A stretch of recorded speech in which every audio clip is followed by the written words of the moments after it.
Hey guys, how's it going? Danconia and welcome back to the Overwatch League Roundup. And this starts off a double header of two new teams coming into the Overwatch League this season, both being Chinese. The first we're going to look at is the Guangzhou Charge. So, the Guangzhou Charge is quite an interesting team, and it's going to be interesting to see how this lot pan out. They are owned by the Nationalities Group, a financial and entertainment conglomerate, and they also own the Guangzhou Long Lions of the Chinese Basketball Association. So they have experience of owning a competitive team, they just don't have experience in esports. Not too bad. We have Stan Kroenke owning the Los Angeles Gladiators, so he's got things everywhere, old Kroenke. Anyway, they have a really interesting lineup, but let's go over their organization first. Sonny Zhao is Chinese, he is their CEO. We have the American Eddie Meng as their COO.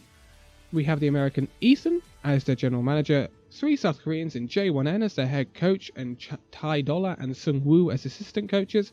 And then their special correspondent is Chinese Tutu. So,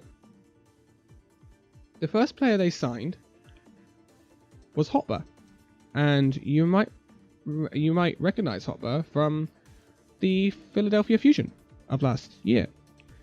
Philadelphia Fusion obviously got to the final against London Spitfire, ultimately losing, but they were very good all season, much better than we ever expected them to be. So, this is a really, really good signing. He's got experience of playing at the very highest level you can get in Overwatch, playing for massive amounts of money, playing under pressure. Has invaluable experience for the rest of the roster of this Guangzhou Charge team, who have no Overwatch League experience whatsoever. But a lot of them do have pro Overwatch experience, but they don't have Overwatch League experience, which is invaluable because the Overwatch League is a whole different ballgame when it comes to pro Overwatch. Anyway, we know about Hotba. He is a flex tank. He plays Diva, he plays Zarya, he can also play a tiny bit of Tracer. We saw out of him in the Philadelphia Fusion last season. So, moving on after that, we have 4 DPS players. They have 10 players in total. So 4 DPS players. The Chinese player Eileen, the South Korean player Happy, the Great British player Kib, and the American player Nero. So, this is interesting. Quite a wide spread of nationalities. And I'd like to see how this is implemented, because you've got the South Koreans who speak Korean, you've got the Chinese who speak Chinese, you've got Kib and Nero who will speak English, and I think Hotba's going to be able to stitch all this together, which I really like. But Eileen was playing for LGD Gaming before he joined the Guangzhou Charge. Very good player. Very, very good player.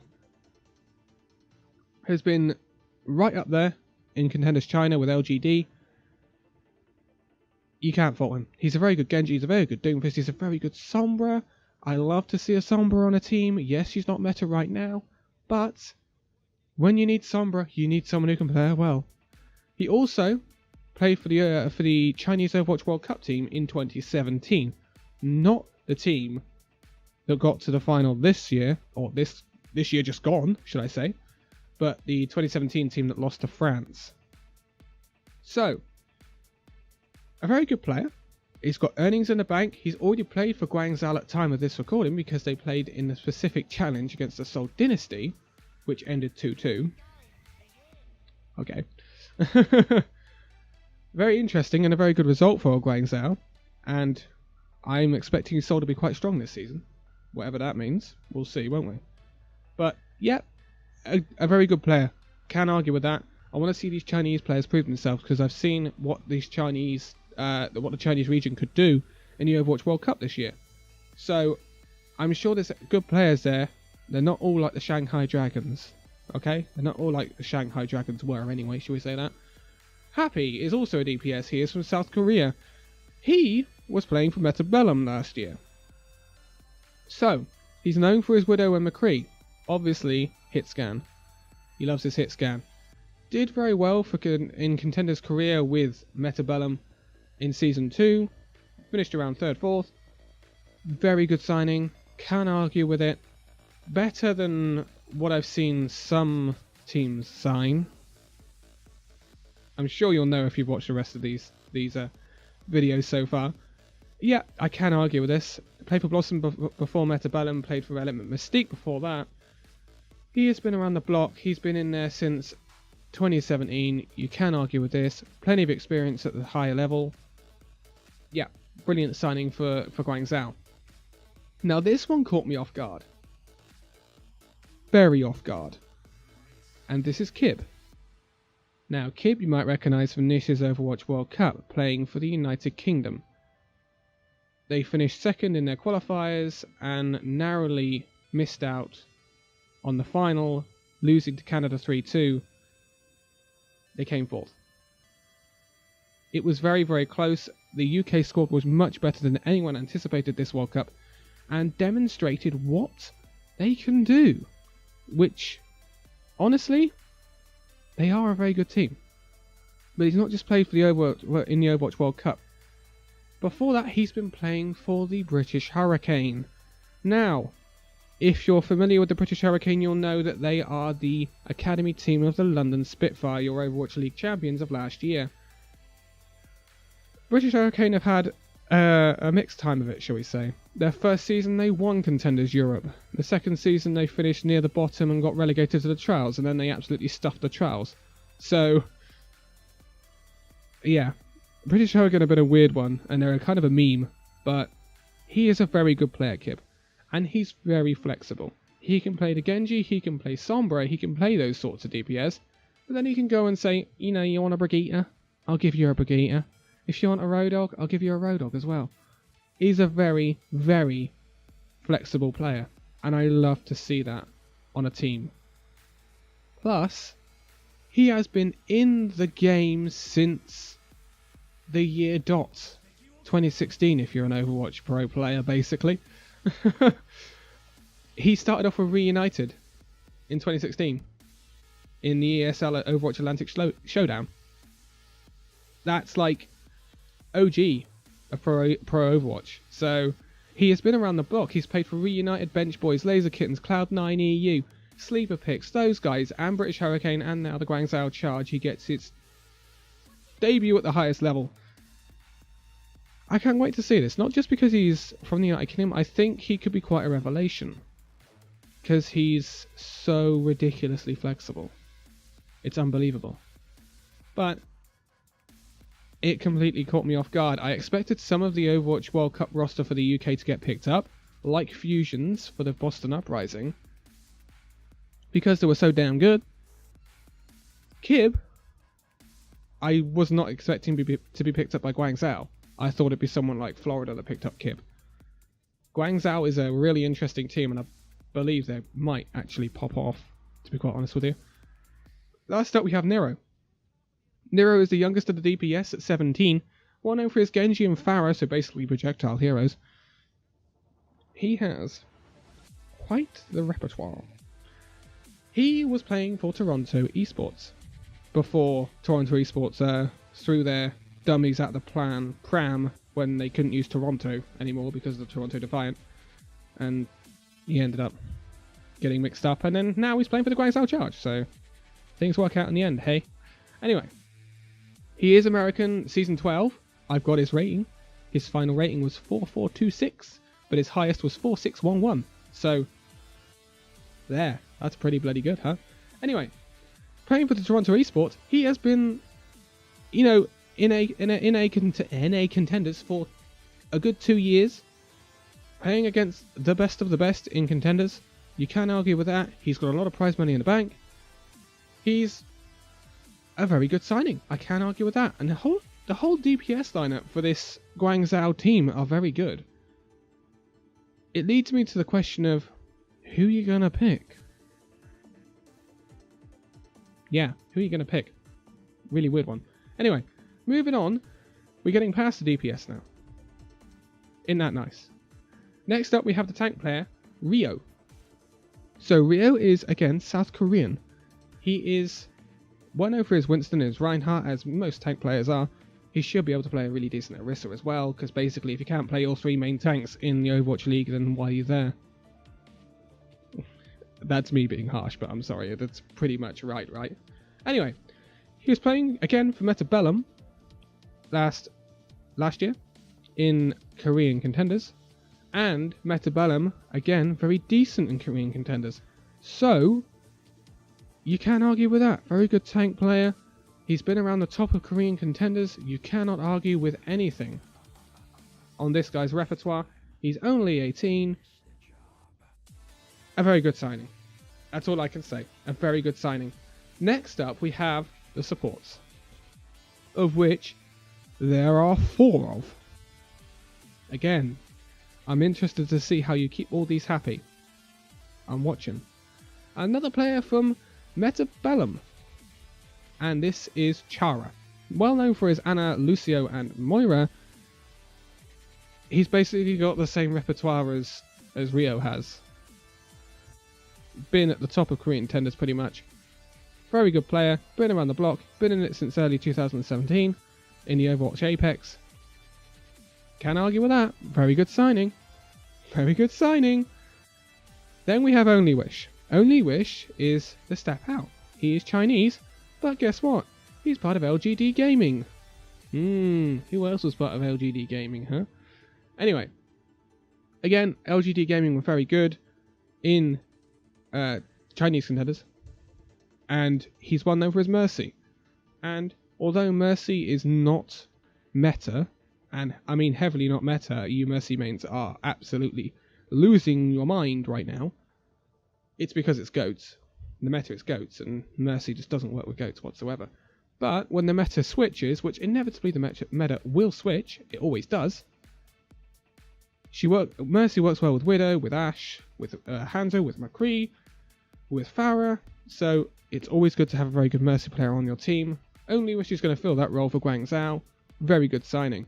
Next up we have Shu. Shu is an interesting one. He is another person coming from Toronto Esports. And this is interesting, because he's actually South Korean. Yeah, I didn't expect that, did you? Anyway, he's been around the block. He was with Meta and Athena before he was with Toronto. That was early last year. He did very decently in NA Contenders, Toronto coming second in Season 1 of NA Contenders, losing to the Fusion University. Fusion University are the best NA Contenders team right now. They've won it, I believe, twice. I believe they won Season 1 and Season 2. I can't quite remember that. He did quite well in the Trials of Korea, but this shows the difference between Korean contenders and NA contenders. He did decently in Season 1 of the Trials in Korea. He did well for Toronto Esports in NA contenders. So, yeah, it's difficult to say. He's a very good player. He's well known for his Zenyatta and Ana, but he can also whip out a Widowmaker when needed. Again, nice to see that flex in there. Very interesting. He's been around since mid-2017. A decent player to have on your roster, although I don't think he would probably be my starting support, to be quite honest with you. Anyway, next up we have Rise. Rise is from Metabellum once again. Pretty much has a similar repertoire to Rio. He's well known for his Zenyatta. He's only 17, which is bloomin' crazy. I'm sorry, it's bloomin' crazy. Again, Metabellum doing well in Contenders Korea. Very good signing for the Guangzhou Charge, and that is us through all 10 players of the Guangzhou Charge. So, how does this shape them up? Well, this shapes them up as an unknown entity, to be quite honest. I believe that their support line and their tank line is very good, and is going to have a lot of synergy with each other. A lot of it being Korean, and a lot of it being from the same teams playing before they came to the Overwatch League. Very decent. But how are you going to keep everyone happy? You have 4 different nationalities, 3 different languages possibly, in your DPS lineup. Interesting, but not season breaking, I would say, or not team breaking. Hopper should be able to stitch up the Korean-English translation. I would expect, well, Your tank line's got to be very reliable. If one of your tank players gets injured, you are done for, Guangzhou, because you have a main tank, you have a flex tank, and you have DPS and supports. That's it. I would have liked to have seen another flex. I would have liked to have seen perhaps like a main tank off tank hybrid that you had as a backup in case something went wrong with one of your tanks, because yes, you could roll out Kib on a tank, but he's not going to be at his best. He does run a very good Roadhog, but you cannot run Roadhog all the time. Roadhog is not meta, and Roadhog is easily counterable, especially at this high level. So, on the flip side, I do think this Guangzhou team is very good. I must mention their colours as well. They're playing in turquoise, light blue and a dark blue. I must mention that because I forgot to say that. And I think they'll be decent. I really do think they'll be decent. Their first 2 games against the Chengdu Hunters and the Dallas Fuel. I believe they will win against Chengdu. If they don't win against Chengdu, I will regard that as a bit of an upset, because I think this team, honestly, player for player, is better than Chengdu Hunters. Dallas? Different game altogether. Different game altogether. Dallas will be a different game, but if they can beat Dallas, they're definitely established as a mid-table team for me going forward. The problem is, then they have to play Vancouver. And Vancouver are... Okay, spoiler alert. Vancouver, in my opinion, and on paper, and in most people's opinion, are the best new team coming into this. And there is a very big reason for that, and a lot of these South Korean players will know about the Vancouver squad, which is not a bad thing. A lot of these newer South Korean players are going to know about the Vancouver squad and what makes that Vancouver squad tick. So,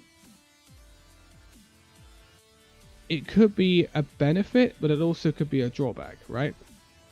If Guangzhou win their first 3 games of the season, I say that they could be another fusion. They could make some real magic with this squad. But again, with these players, most of it is very unknown. We're going into uncharted territory. I don't know what South Korean contenders is fully like. I've seen some of it, not all of it. I can't watch all of it. Come on, let's be honest. There's a lot of contenders around. But I believe they're better than some of the teams we've already looked at. I believe they're better than Boston. I believe they're better than Chengdu. I believe they're better than Florida. So, there is a platform for Guangzhou here to do pretty well. What they do ultimately, we don't know. We get surprised by so many different teams. But I think this team has a lot of potential.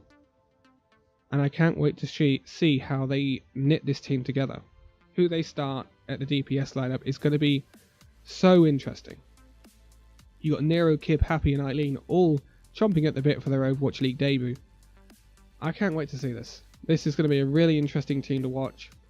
And you'll notice only 2 Chinese players. I told you.